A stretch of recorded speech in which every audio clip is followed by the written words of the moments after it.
Alright, so today we're learning about absolutism in France. We have 3 daily objectives. Number 1, explain how France became a centralized state. Number 2, list the legacy of King Louis XIV. And number 3, describe the French policy towards religious minorities. Alright, so there's this war in Europe called the 30 Years' War, ended approximately 1648, and ultimately this is a war over which countries are going to be which religion. So remember the Protestant Reformation? And so not everybody's Catholic anymore. Well, all of these little countries in the Holy Roman Empire, which is this red border country right here, they're all trying to decide what religion they're going to be. They end up fighting over it, and basically what ends up happening is that the individual countries get to decide on their own what religion they're going to be. So Saxony is going to be Protestant, Brandenburg is going to be Protestant, Austria is going to decide to be Catholic, Bavaria is going to decide to be Catholic.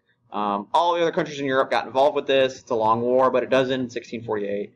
And basically what happens is every country in Europe decides that the king or queen or whoever's in charge gets to decide what the religion of all of the people in the country are. And this is going to have some huge ramifications, like we'll talk about today. Alright, so religion is going to tear apart France. Just like with the 30 Years' War and the Holy Roman Empire, it's going to tear apart France as well. French Protestants, called Huguenots, fought French Catholics in a series of religious wars. Chaos spreads throughout the country. Eventually, the dynasty that had been in charge in France for a really long time, called the Valois, they die heirless, and the throne ends up passing to Henry IV of Bourbon, the House of Bourbon. And he ascends to the throne. Now, this kind of sort of ends the religious wars. This is Henry IV. And the reason why it ends the religious wars is because Henry IV is actually a Protestant. So Catholics had really been discriminating against Protestants in France for a really long time, pretty much since the Protestant Reformation started. And this is going to end with Henry IV because Henry IV is a Protestant. However, most of the nobles in France aren't Protestants, they're Catholics, and they don't want to be ruled by a Protestant king. So Henry IV agrees to convert to Catholicism in order to become king. He is quoted as saying, "Paris is worth a mass," Paris being the capital of France, and the mass being the main difference between Catholicism and Protestantism at this point in history. So Henry IV converts to Catholicism in order to become king of France, but he doesn't forget his Protestant ties and his Protestant roots, and he starts allowing Huguenots or French Protestants to practice their religion and build houses of worship without being discriminated against. And this was called the Edict of Nantes right here. Edict of Nantes. That's a very, very, very important key term, very important edict. The Edict of Nantes. It gave religious minorities like Protestants in France the right to practice their religion, build houses of worship without being attacked or killed or discriminated against. Alright, so some of the Catholic nobles see all of these rights and powers that he is giving the Protestants and decide to kill Henry IV. So they assassinate Henry IV. His son, Louis XIV, is young and weak.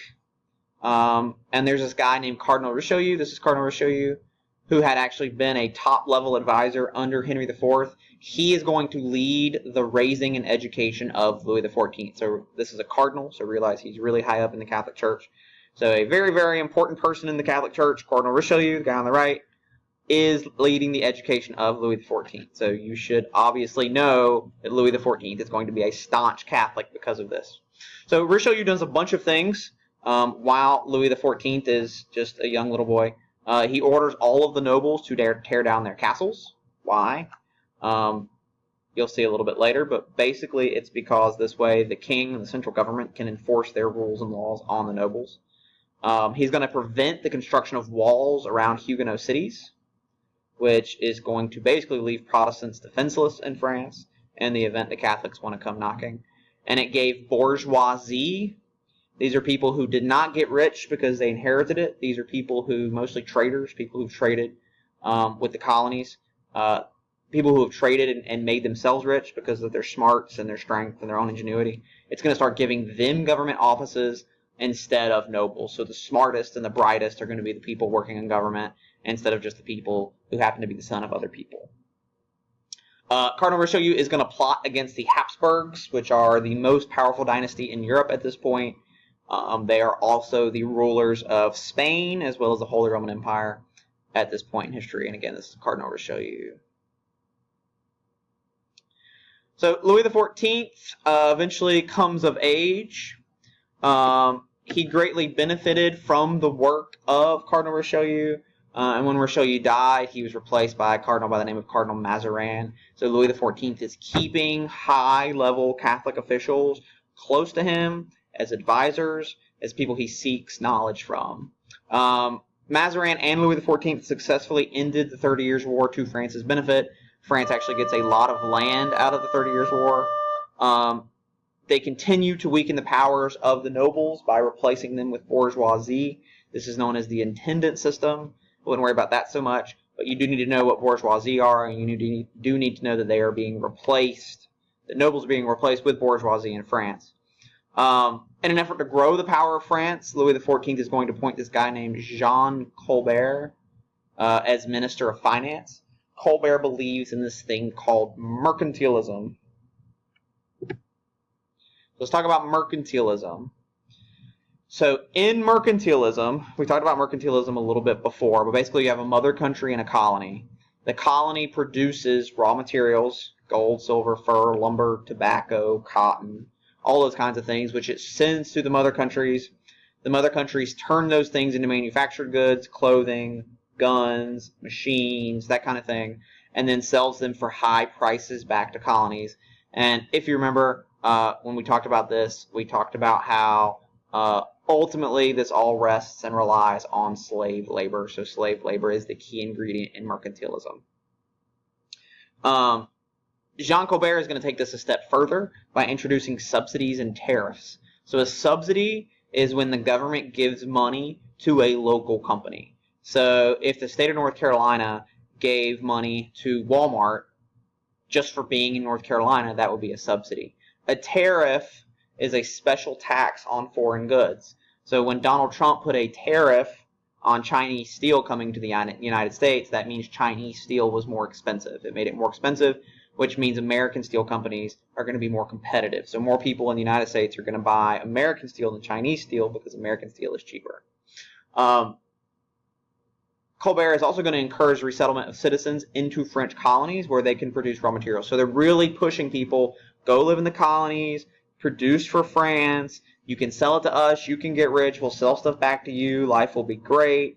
They're really pushing colonization, they're really pushing mercantilism as a way to get money, and then using money as a way to increase Louis XIV's power. So, Louis XIV does a number of things which he is well known for, and is still considered probably one of the greatest kings in human history. Number one, he builds the Palace of Versailles. Here's the Palace of Versailles over here. This is not water. This floor is just that shined.